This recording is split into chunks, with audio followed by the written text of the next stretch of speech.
Moshi Moshi everyone.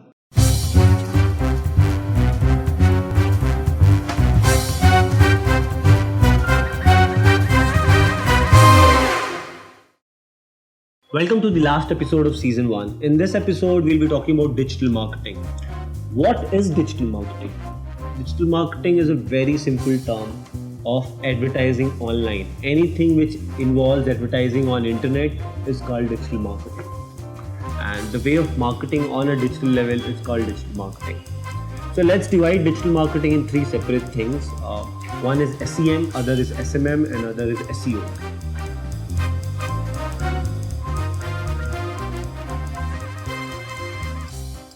SEM is search engine marketing. The name implies what it is. So search engines are nothing but softwares which are present where you go and search data which is present in the internet. So there are various search engines which has come up over the period of time, but Google has been the best in this segment. There is Yahoo, there is Bing, but 99% of the searches are happening on Google search engine. So if you see in search engine, there are various ways of marketing. One is keyword ads, other is display ads, and the next is YouTube ads. So Google AdWords is nothing but when you go and search for any particular service or a product. Where do you go? You go in Google and you search, you type that word. Let's say you search for advertising agencies in Bangalore, and then there is an ad which is popping out. And let's say I'll tell you in the perspective of Moshi Moshi. If we have bid 100 rupees for that particular keyword, advertising agency in Bangalore, my ad will be shown first, and someone who has bid 80, their ad will be shown second, and someone who has bid 70, their ad will be shown third. So on the basis of this, when someone clicks that ad, then only the amount that I have bid will be deducted. That's why it's called pay-per-click model. Only when someone clicks your ad, the amount is deducted. But ranking is just not shown on this. There are various other factors that Google ranks you on the basis of. It's just not the money and the keyword price that you bid for. There is relevancy on the website, whether Google finds you relevant on that particular keyword. It's just not the bidding amount, whether they are finding you relevant, whether your website is good, is there anything fishy on the website. So there is a quality score that Google gives for each of these things, and on the basis of the quality scores, even there are high chances if things are fine, you might be paying a lesser CPC for the same keyword that other company might be paying a higher CPC for the same keyword. CPC is nothing but the cost per click of each click that you are getting. So that's on the Google keywords. Display network is nothing but showing image and display ads at various Google networks. So a lot of websites, they allow AdSense, and what happens is you can place your ads in all these websites. And let me give you a very open example. When you go and book a flight ticket, you see a display ad of Oyo rooms. That's a very relevant thing. When you're traveling, you can see a accommodation ka ad.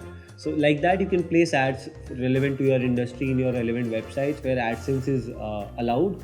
So Google allows you to target people on the basis of visitors and websites on all these areas, and you can place your ads in all these areas.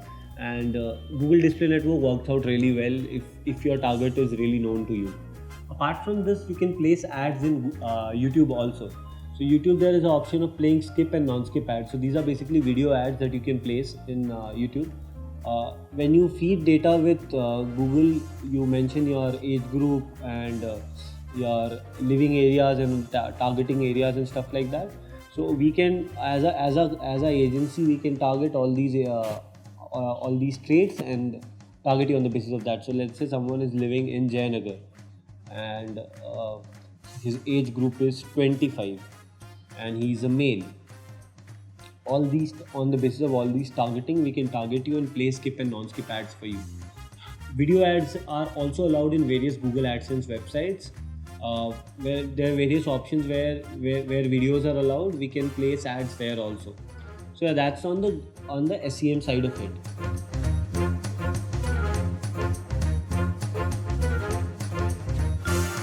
Social media marketing is anything which is related to social websites.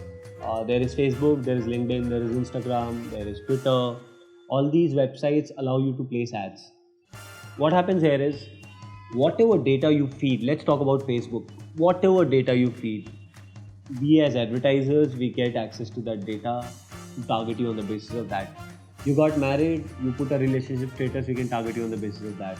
Uh, Anything and everything that you feed, your age group, your interest, the book that you like, the page that interests you, on the basis of everything, the age that you have, or the interest that you have, or you're looking out for something, on the basis of all of those, we can target you on the basis of that.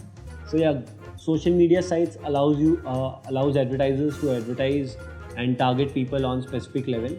Unlike Google or Google AdWords or display ads, this mostly work in CPM model. There are various other models also for social media. There is lead generation, like option is there, impression based option is there.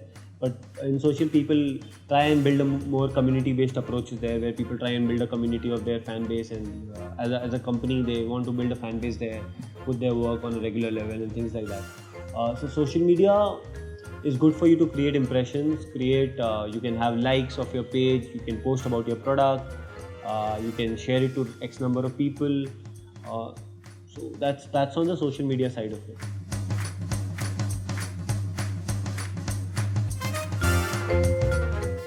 So SEM and SMM, all these are paid marketing tactics.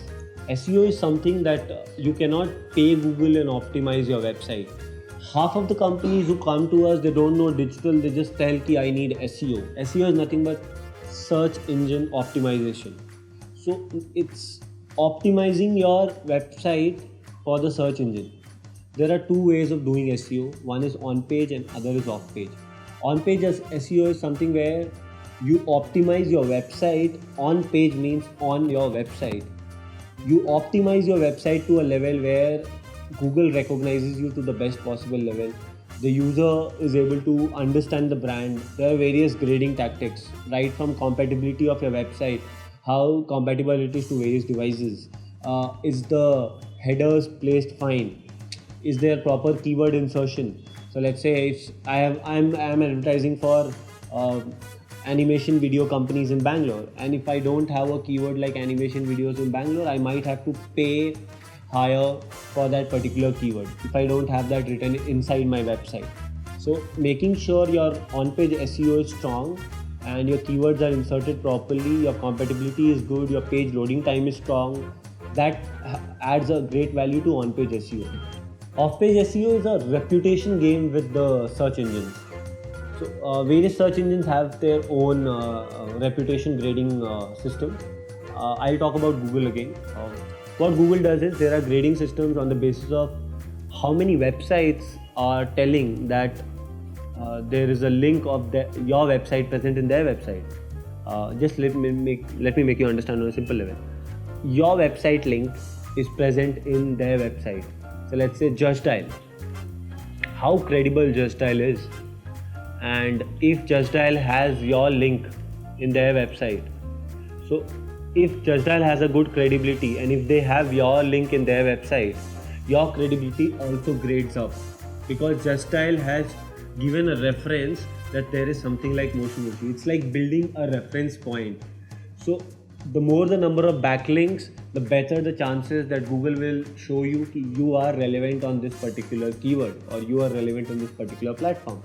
Let's say talk about your story. Your story has a very strong base. Lot of links have been thrown at various places, and if your story places a website link, your story has a lot of followers. A lot of websites have shown that there is something called your story present. So if your story places a website link in their website, credibility of the other website will also go up. So it's all about reputation building when it comes to SEO. Backlinking is one part. There is SEO content writing also. So when a lot of blogs are written, so you can't feed everything on your website. You understand that, right? You can't have a 500-page website even though you have a very strong product. So what people have started doing is they have come up with blogs. So they link their website with the blog and they feed all the data, everything that they want people to know on blogs, and they link their website and the blog together, and they keep writing regular blogs. What happens if someone searches for something like this? Let's say you have written a blog on most creative ad agencies in Bangalore. what happens, Google robots comes to your website on a regular level, and they take those content which is changed in your website and they save it in their database, and over the period of time they start showing your website, not your blog. Again, if your website is linked with your blog, when a keyword like that is being searched for, let's say advertising agency or the animation video that I mentioned, so if you can write whatever content you want to on blogs and link it with your website, your SEO will go high. So that's on the SEO side of it.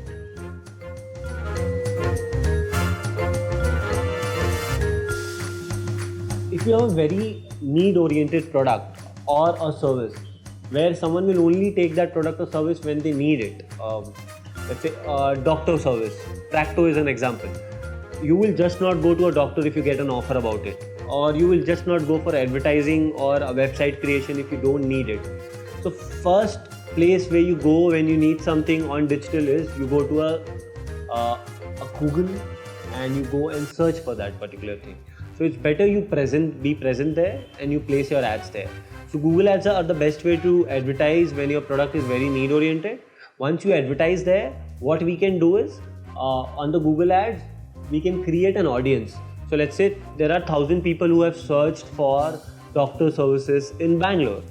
So all those 1,000 people we can retarget them. We can retarget them on Google Display Network, as I mentioned earlier. You can retarget them on YouTube ads, and you can retarget them heavily on social media. So what happens here is whenever they go to Facebook, whenever they go to Instagram, LinkedIn, you can show them your ads on all these areas. What happens here is you are targeting only to people who have already come to your website and not showing it to random people. All companies initially they started showing random ads to everyone, even the companies whose products were very need oriented. But then they started realizing that they are just wasting their money. So they started initially focusing on audience creation via website, and then they started retargeting those audience on social platforms, display network, and all these areas. So yeah, if your product is very need oriented, Google AdWords is the right part, and retargeting on social and other display network is the right way to go forward. So if your product is very new and there is no searches happening about it, it's a very new concept altogether. So let's say talk about cab services. When it was introduced, no one knew that you can book a cab online directly. So introducing a concept like this needs a lot of awareness. To increase awareness and brand knowledge, the best way to go is social platforms. You can reach out to people on a very specific level. You can reach out to ladies, you can reach out to gents, you can reach out to a particular age group, people who have interest on particular segments. So all those targeting is possible. You can target housewives, you can target founders, you can target any particular age group, because you feed a lot of data on social. So this gives you any day more authority on the data point. You are able to reach out to a lot of people. Awareness increases very high, and there is a saying. So what happens here is both platforms have their own advantage and disadvantage. Google at the same time enjoys the point of need oriented business, where people, when they need something, they go to Google. But there is a dilemma. 80% of the people are not sure what they want to buy, and that's where marketing comes into picture and influencing comes into picture. Social platforms help you influence people to buy. So that's where playing ads, playing video ads and stuff like that, having good campaigns create a good impact on the brand.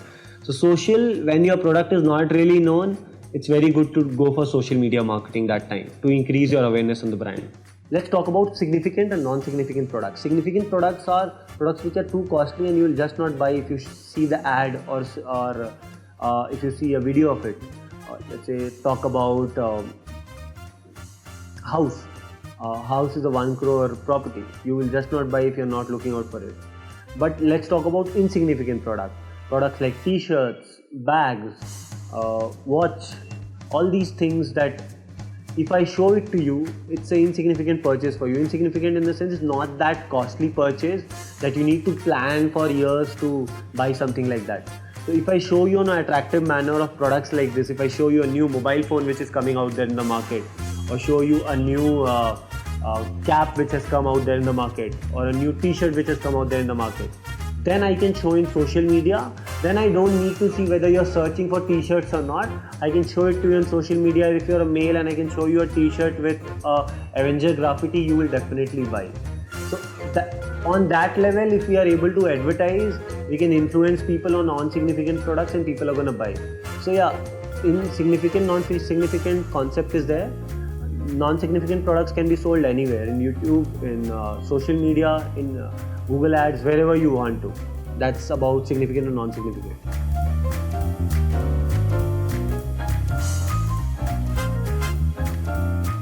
So brands have started channelizing their budget on digital. There is heavy growth on the digital segment overall because there are various benefits on digital. First thing is measurable than traditional media. So you are able to measure your ads, the reach of your ad, what is the cost that you have spent, whom it is being targeted to, what is the reaction, whether conversions are happening or not. On traditional media, this is the biggest problem. If you put a hoarding, you don't really know who all have seen it. There are 5 lakh people who are drawing out of it, but no one has seen it. Or who all have seen, you don't really know. So in this, right from the impression to the clicks to the conversions to how many calls you have received, every data is present. So it's very data oriented and you are knowing where the money is flowing in. So digital, that's why it's really good there. On the other hand, it's cost friendly. You are targeting people only relevant to you. So your money is actually not going out. You are actually investing on your audience only. So when you know you are in sari business and you are targeting ladies from Jayanagar, even though they are not buying, but you are targeting to the right audience. So it's actually an investment and a cost-friendly option because your TG is specified, you are able to specifically target people whom you want to. So digital works out really well on targeting and cost friendliness. I have seen a lot of businesses planning their company launch on the basis of cost per click which is happening in a particular city. So all online delivery companies are nothing but good digital marketers.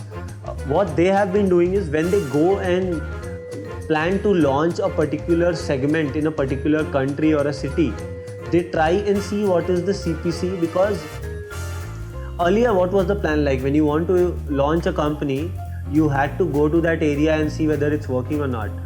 If you see in digital marketing, you can just start advertising there, and it's the go-to market is very fast. You can start in as soon as a website is live, within a week you can start your ads, you can start running, and you can see how results are coming. So it's the best way to test the market and is the most effective way to go to and reach out to a particular market. Test the market properly when digital is there, because if searches are happening, you can go for search ads, you can stop it then and there only, you can go for display is not working out, go for YouTube is not working out, go for social is not working out, leave your company, it's not easy. So go digital.